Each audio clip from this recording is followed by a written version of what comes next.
Now that I've led you to this point in our discussion on sale, I have a new book that I'm releasing now, The Darwin Delusion, From the Bacterial Flagellum to Richard Dawkins. Not really, okay? But it would be an idea. And because the more and more we see it, we see that when we ask the question, evolution, fact or fancy, it's turning out to be more fancy than fact.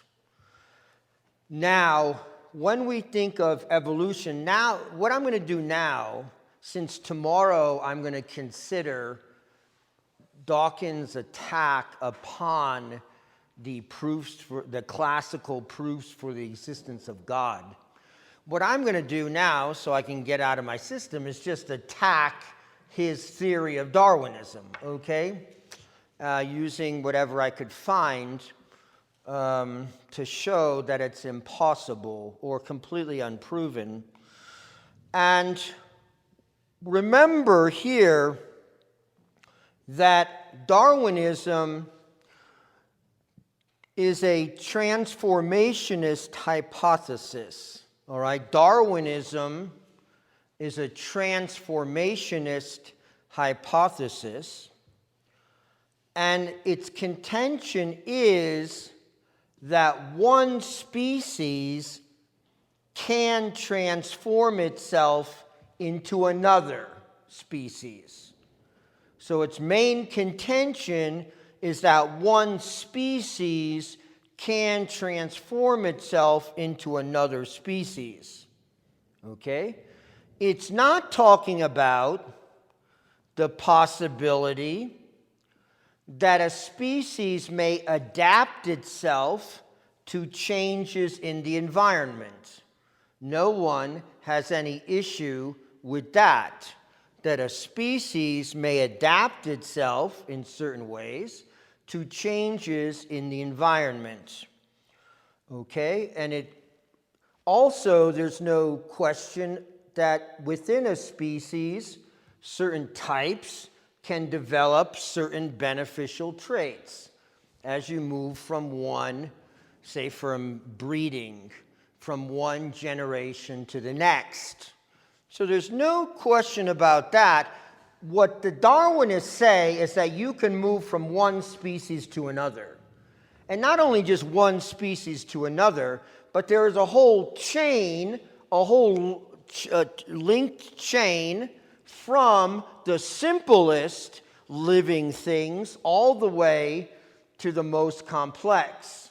All right, even though they deny higher and lower, they say there's a connection between the simplest beings and the most complex. Okay. Now, we've said that this is a transformationalist hypothesis, and it has to be proven with certain evidence. All right? Forget the math. Forget the probability. Where's the evidence? Now, Darwin himself thought of this. Obviously, I'm putting forward a revolutionary scientific theory, and I need to be able to come up with some evidence. Surely there's something that I can pull out. And one of his ideas was focused on embryology.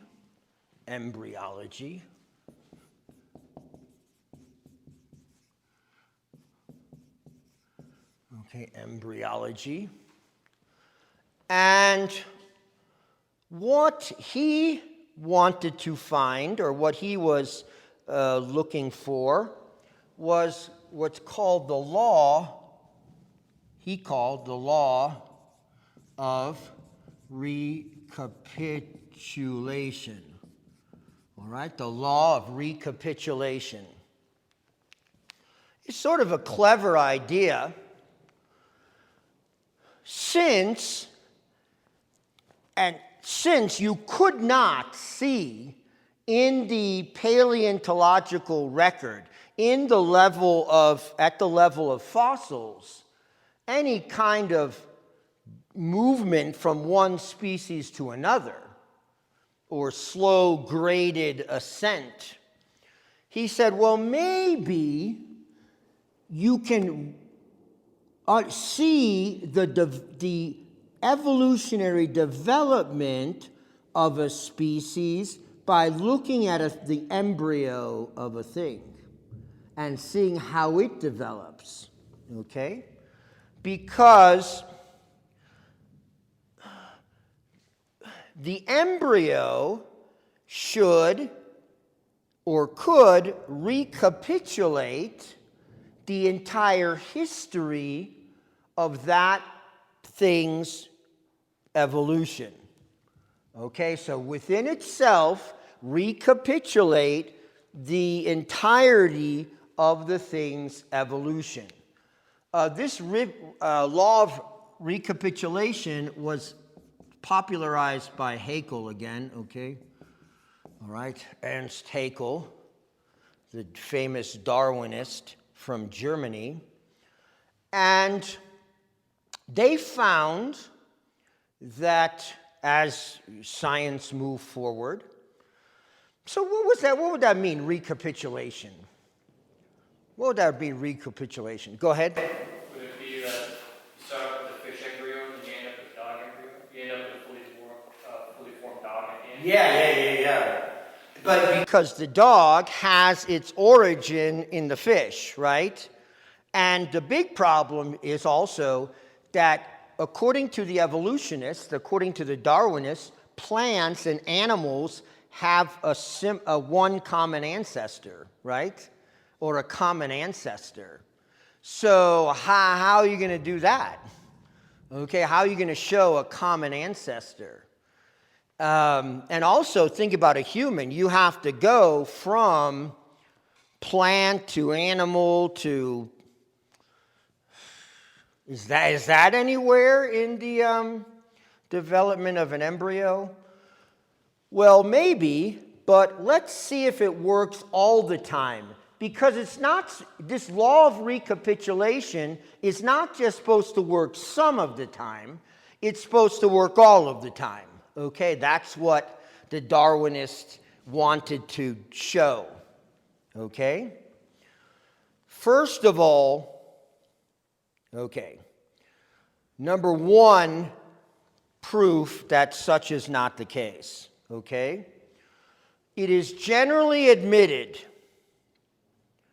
that there is no such thing as recapitulation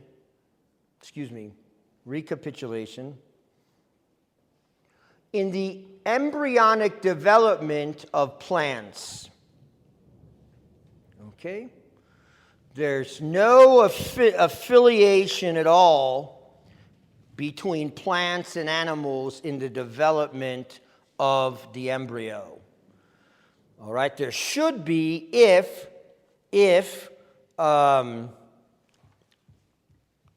there's no common ancestor identifiable, okay, in the development of plants.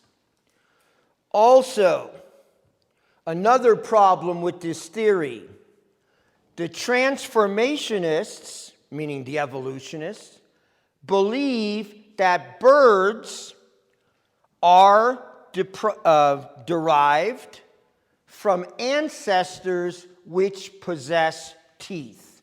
Okay? Birds, they say, are derived from ancestors which possess teeth. But no traces of teeth are found in any of their embryos. Okay, so there's none of that there. So far, this is not working out. Okay? Also, the head, another proof against this theory, that this is not going to work for them. The head of a human fetus progressively lessens in relative size as it develops, instead of becoming progressively larger, as the theory of evolution would require. So in all these cases, embryology does not show that the embryo is reproducing the whole line of evolution.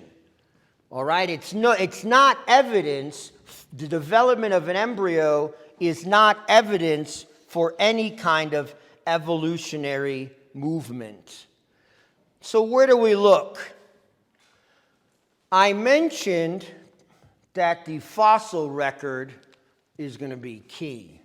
Okay, the fossil record is going to be key here. Because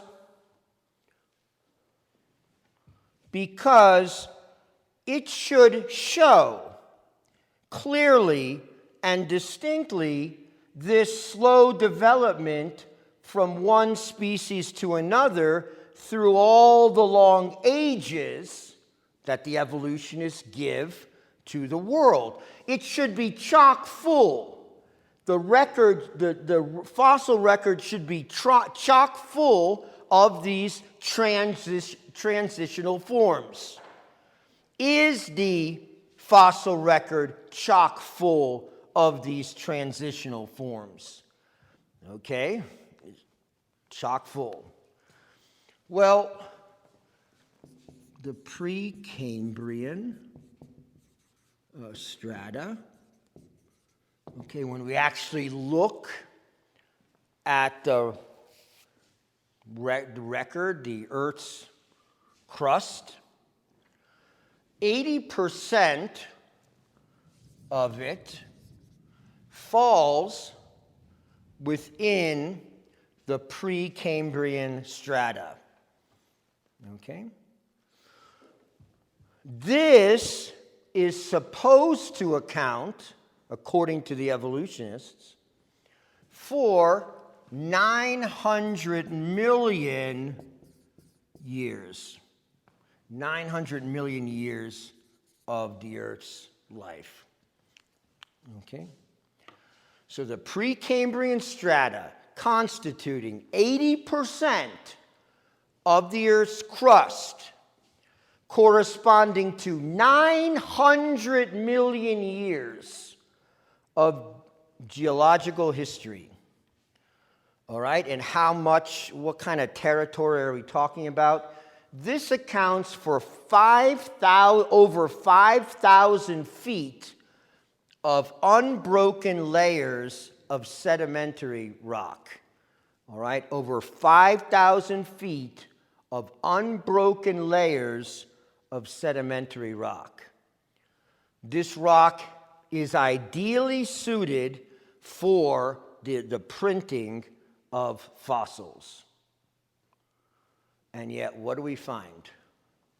In that Precambrian strata, has proven to be virtually blank. That Precambrian strata has proven to be virtually blank. So for all those years, 80% of the potential evidence, you have no evidence at all for any kind of transformation. Okay, what else?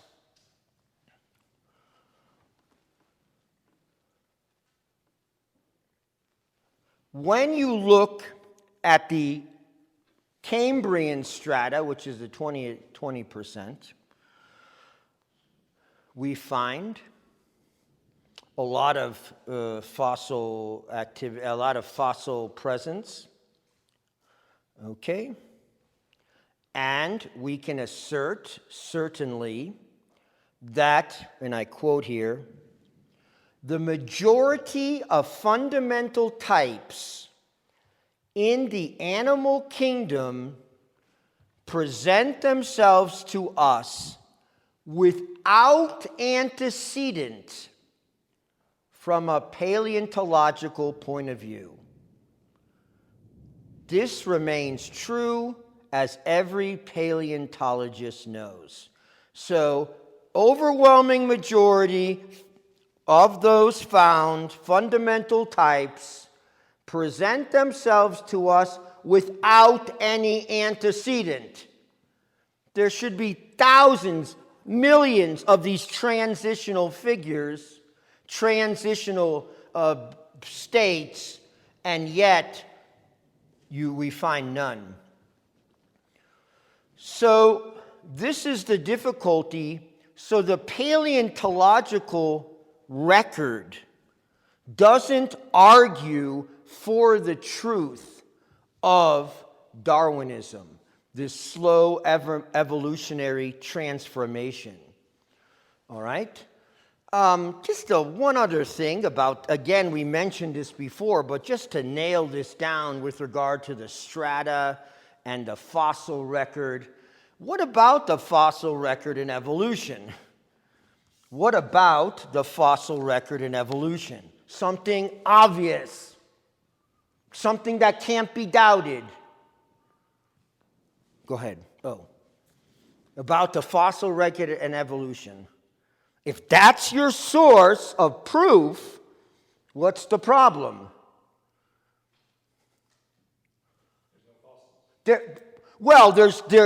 And most of the cores, no fossils, okay? But even where there is fossils, what? There's no what? Go ahead. Transitional forms. Well, there's no transitional forms, and also in itself you simply have one type and another type, right? One example of a coherent organic being and another example of coherent organic being. A fossil record, which is a record of dead things, the shape of dead things, right, cannot possibly prove evolution because it's not happening there. So, where is the evidence? Also, well, this type of species looks like, sort of like this type of species. Okay, this type of species that we see sort of looks like this other type of species. What about that? Okay. If that's true, these are positive facts. Okay, positive facts. Listen. Concordance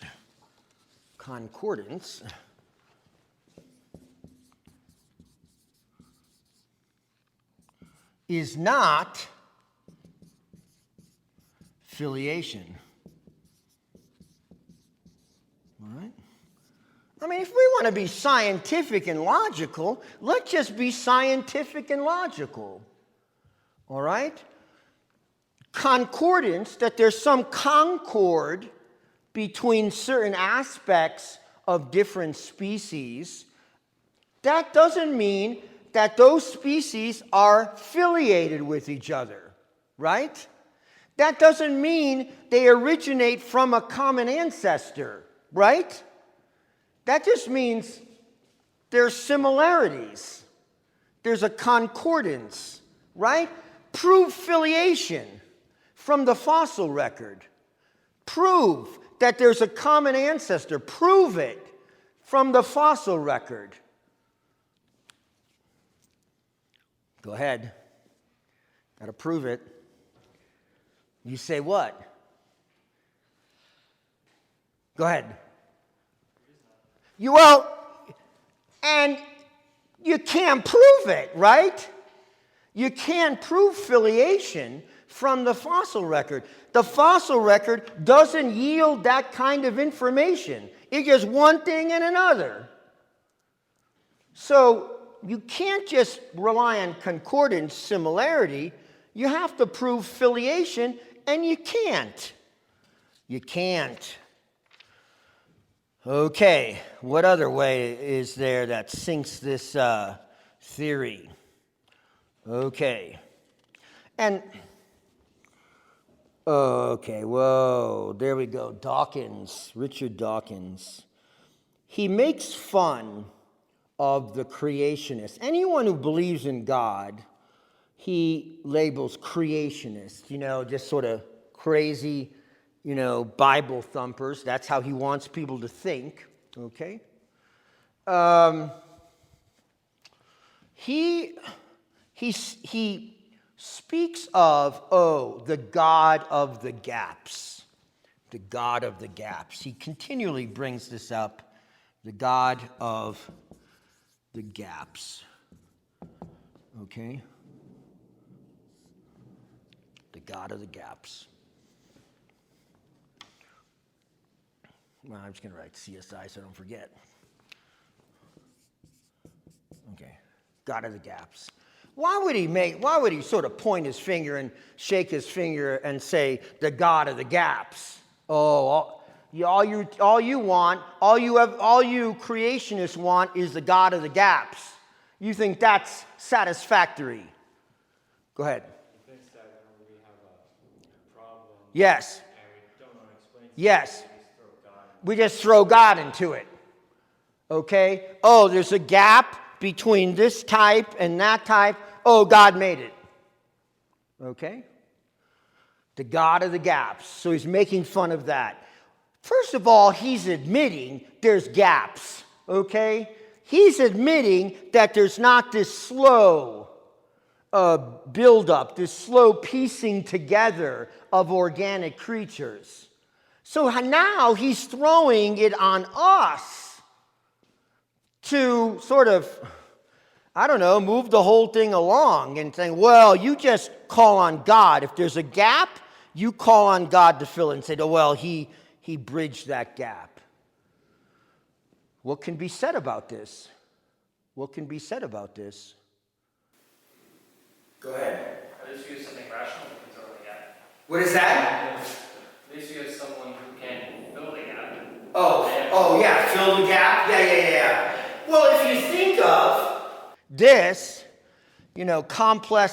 complex specified information, well, then there's got to be someone who can not fill the gaps, but give that new information, right, to the world. Okay, but he's going to dismiss this completely because he knows it destroys Darwinism. Okay, but also, why do we have to fill your gaps?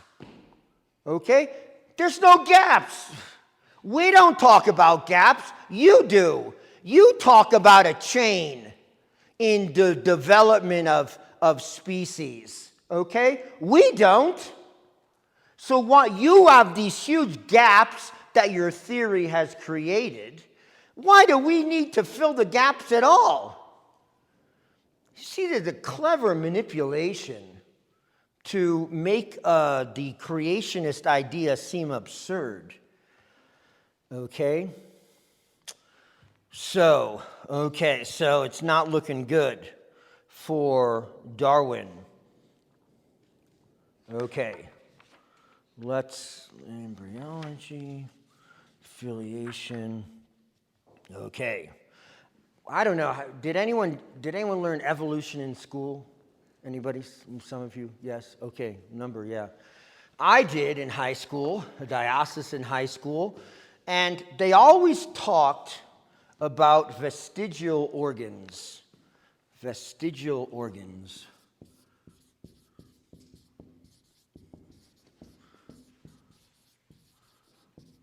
Vestigial organs. Because all the teachers were evolutionists, of course, and biology teacher was evolutionist, and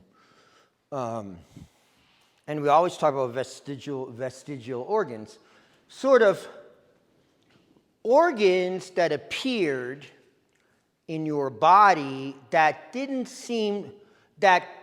were no doubt meant to have some function in the past, okay, but now they have no function, okay, like the appendix, right? They always use the appendix as an example. But now I think we know that appendix actually does have a function. And it's not a vestigial organ at all. But so there goes another thing out the window. But see, the Darwinist thesis shouldn't focus on vestigial organs. It should focus on nascent organs. All right? The real idea of Darwinism and natural selection is nascent organs. Okay? And I'm looking here at a critique that a Professor Dewar produced on this idea from Darwinism. He wrote a book called The Transformationist Illusion. The Transformationist Illusion. Okay? Well, okay, give me a nascent organ. Like a little thing that's just sort of popping out.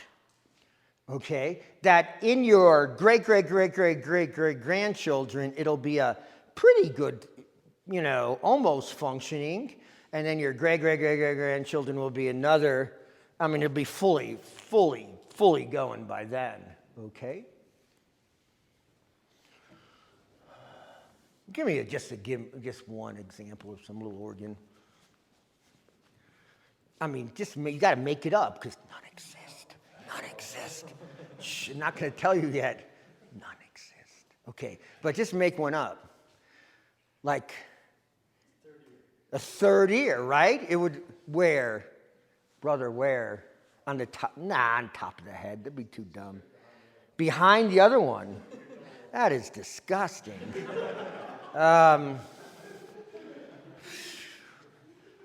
If you had a third ear, I would not come here, brother. I would not. I could not deal with that. So, a third ear makes you hear like 1/3 better, right?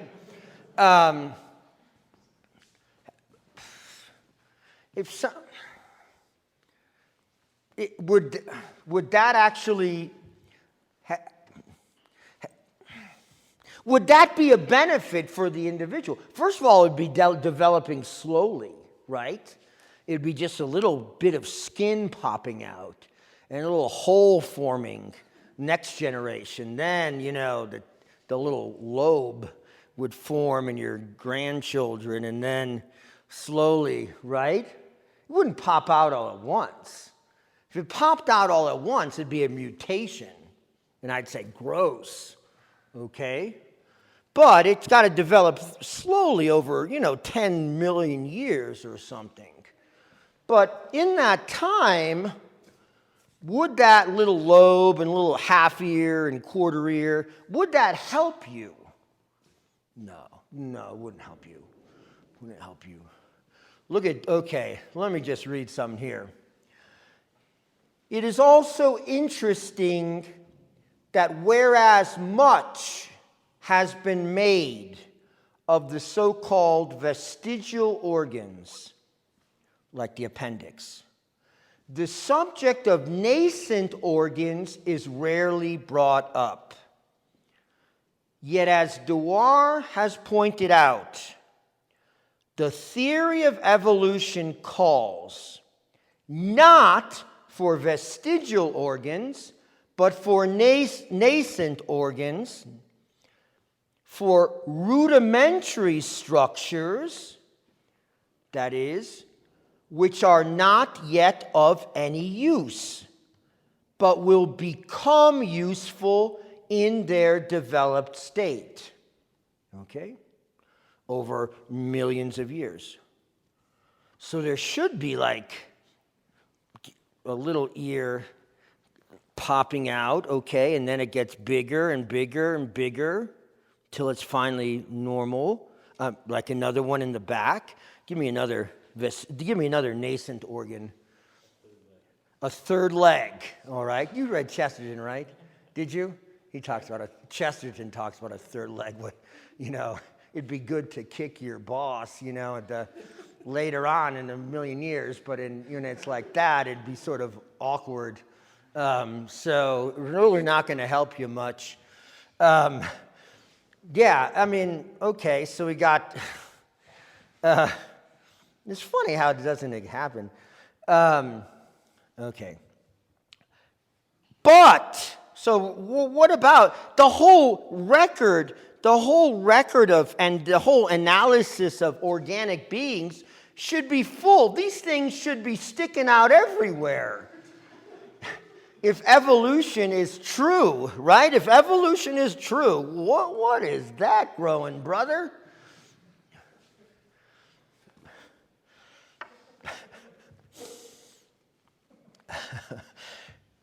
But it appears, thankfully, that no such organs have been identified in the fossil record or in living species.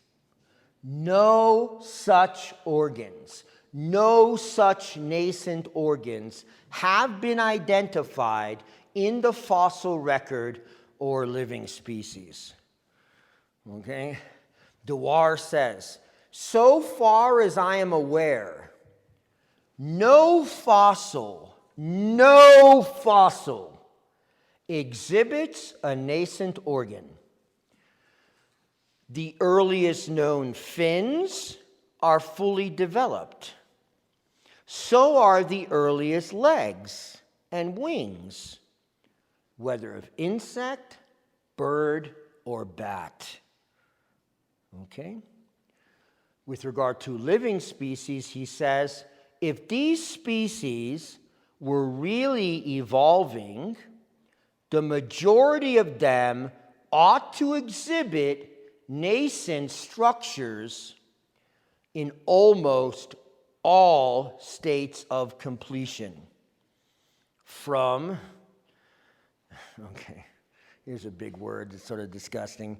From unrecognizable excrescences. Brother, what is that excrescence coming out of your neck there? Yeah, excrescences, just sort of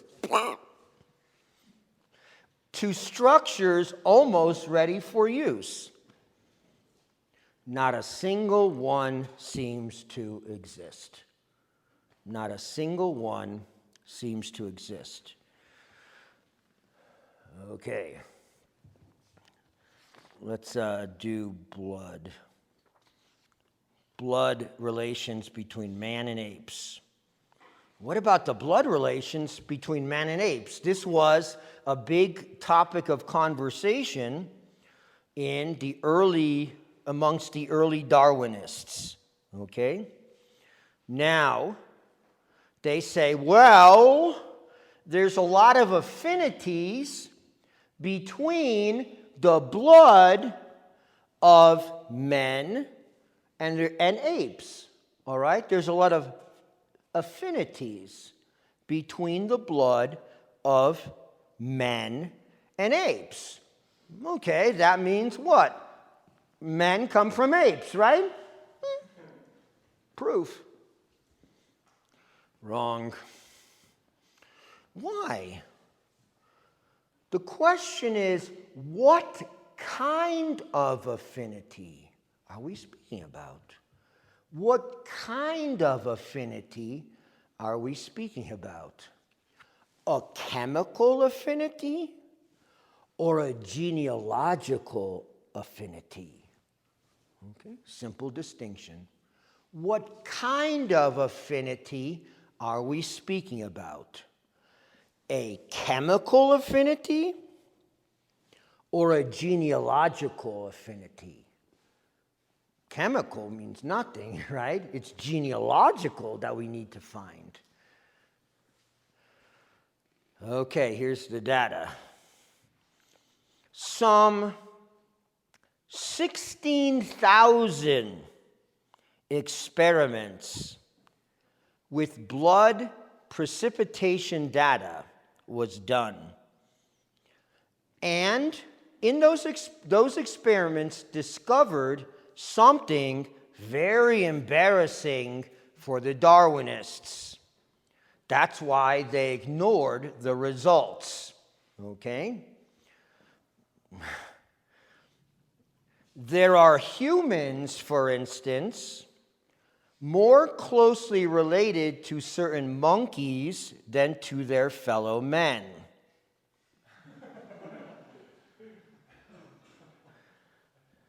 And there are men, I don't even know what this is, ungulates? Do you know? Ungulates?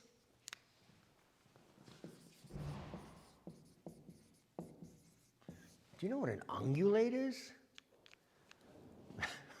Do you know?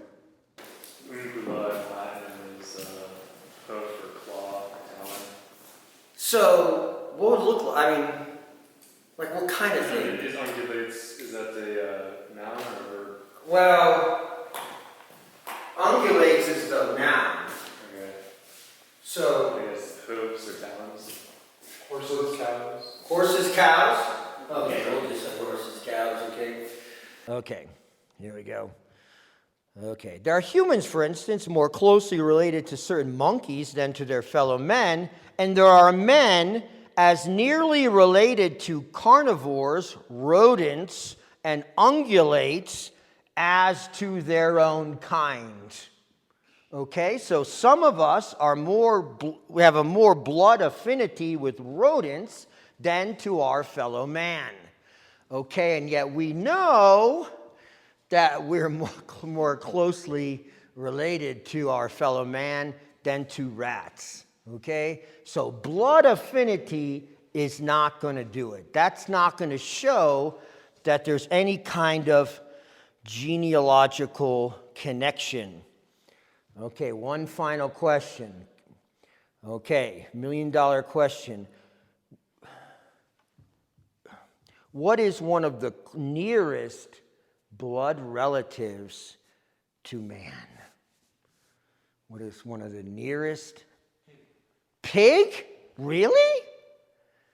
Okay, that's not what I have down, but that's pretty gross too. Rodents, pigs, monkeys. Mice? Well, that's not what I have, no. One of the nearest affinities is a whale. One of the nearest blood affinities to man is a whale.